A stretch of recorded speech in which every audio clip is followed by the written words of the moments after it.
Alors, bonjour à tous et bienvenue dans cette nouvelle vidéo dans laquelle on va continuer à s'intéresser au chapitre sur la trigonométrie.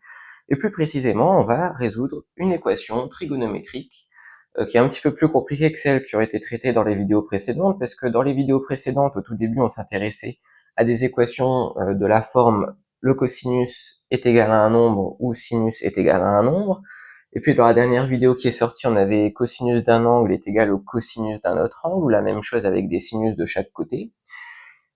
Mais là, ça va être un petit peu plus compliqué, pas beaucoup plus, mais un tout petit peu quand même, parce qu'on va avoir à gauche un cosinus et à droite un sinus. Mais donc l'idée, puisque nous on sait résoudre les équations quand il y a deux cosinus ou quand il y a deux sinus, et ben là l'idée ça va être de transformer cette équation pour se ramener dans le cas qu'on s'est traité et puis ensuite utiliser la méthode qu'on a vue dans la vidéo précédente.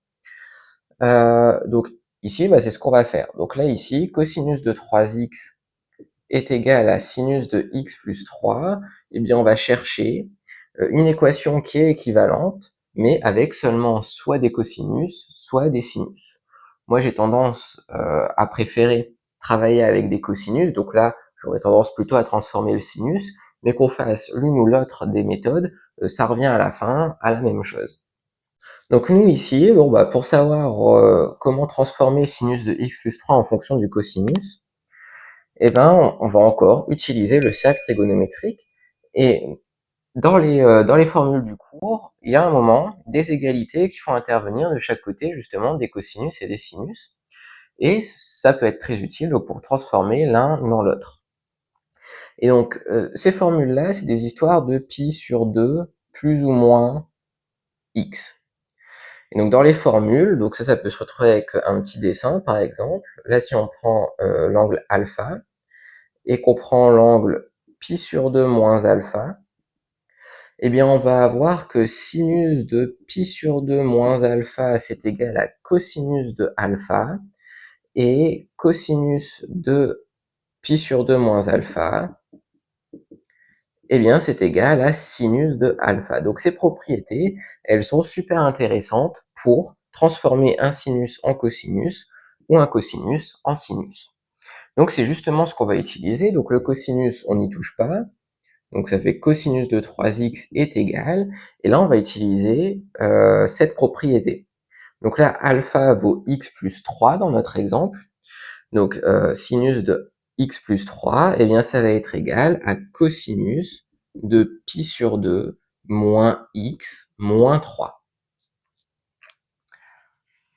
Et donc maintenant, c'est ramené au cas de figure où on a des cosinus de chaque côté.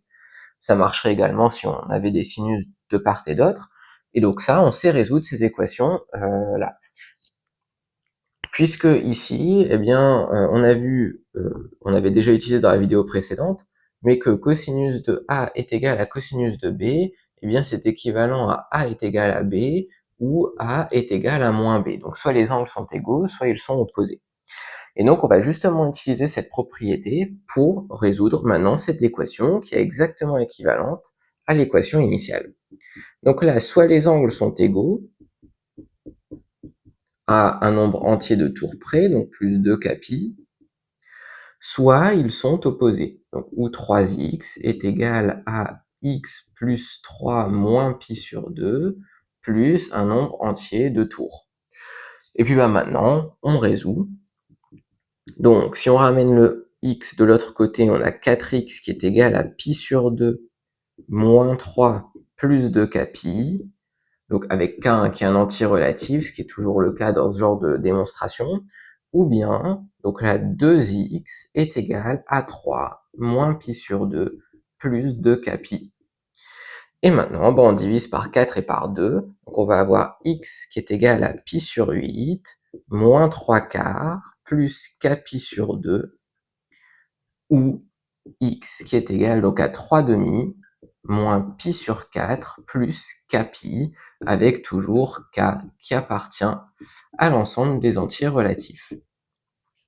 Et donc maintenant, on a deux types de nombres qui sont solutions de l'équation, donc soit les nombres de cette forme-ci, soit les nombres de cette forme-là. Et donc ça, en termes d'ensemble de solutions, eh bien ça va s'écrire comme l'union de deux ensembles.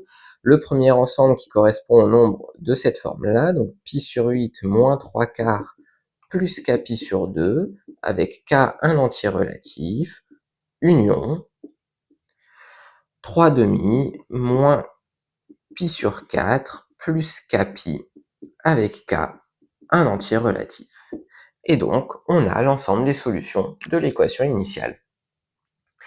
Donc l'idée, si on résume, là, le message essentiel de la vidéo, c'est que quand on a des équations qui font intervenir à la fois le cosinus et le sinus, eh bien, il faut essayer de se ramener à une équation avec que du cosinus ou que du sinus, qu'on choisisse l'un ou l'autre, à la fin on aboutira aux mêmes solutions, et puis à utiliser les méthodes qu'on a vues précédemment, donc notamment dans la dernière vidéo, celle qui est sortie juste avant celle-ci, pour résoudre les équations avec cosinus A est égal à cosinus B, ou sinus A est égal à sinus B.